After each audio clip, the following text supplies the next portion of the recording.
You touched on Dwenger Northside. That's another interesting game of the SAC because both of these teams got off to a little bit of a sluggish start, but they are feeling good right now as we enter week 4. Yeah, it's another elimination game. The loser has 2 losses. I just don't see Snyder losing twice. I'm not sure they lose once in the conference. So this is the game where the loser is pretty much out of the SAC race. The winner still sitting there at 3-1, has a shot. So Dwenger is feeling good. Talking to Amon Clark after the game on Friday, and he said, that win over Concordia finally got a lot of weight off their backs because of the long losing streak, 7-game losing streak dating back to last year.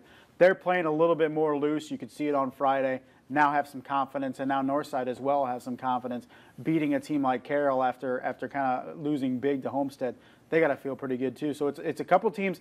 Homestead and Carroll just kind of pick up the pieces, but now you got a game with Dwenger and Northside where both teams are kind of riding high right now. When you take a look at Dwenger, the offensive improvement from week 1 to week 4, I would think is pretty good because you mentioned Amon Clark. He had a big game on Friday against Homestead, but also Peter Winklejohn's making plays out of the backfield. The passing game has started to improve a little bit. What have you seen from the offense that's impressed you from week 1 or early August until now?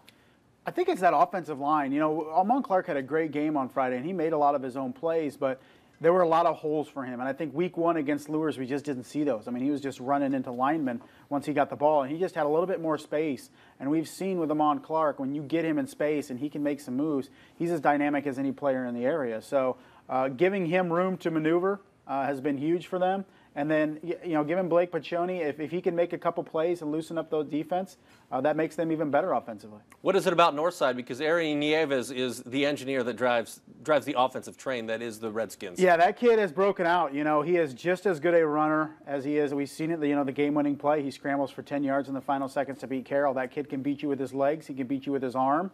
And he's got enough athletes around him to kind of complement him. So as he continues to grow and excel in that position, he's still only a junior, he's going to get even better. And I think, Coach Hall has that offensive front that gives him time to maneuver. A lot of times we've seen teams like Northside just not have the offensive line to compete.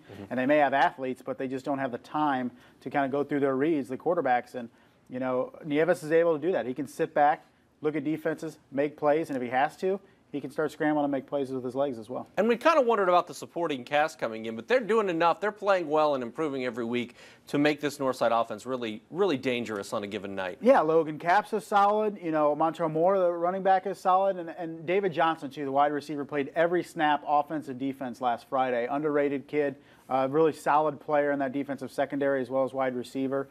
He's just one of those steady presences for Northside that's making a lot of plays. What's going to be the difference maker Friday night at Chambers Field? I think it's bottling Arian Nieves. I think if Dwenger can identify him and hold him down to maybe under 300 total yards, it sounds like a lot, but if you let him go over 300, I think it's going to be tough to beat Northside. So I think the key for Dwenger, for Arian Nieves, former Saint, transferred over to Northside a couple years ago. That's right. Big game, and I think you have to identify him and lock him down. And if Dwenger can do that, they have a shot. Yeah, you say 300 yards is a lot, but he threw for 263 last week. I'm not sure what the running totals were, but they're normally pretty good. So, yeah, 300 yards would be a nice number to hold him under if you're a Saints defender.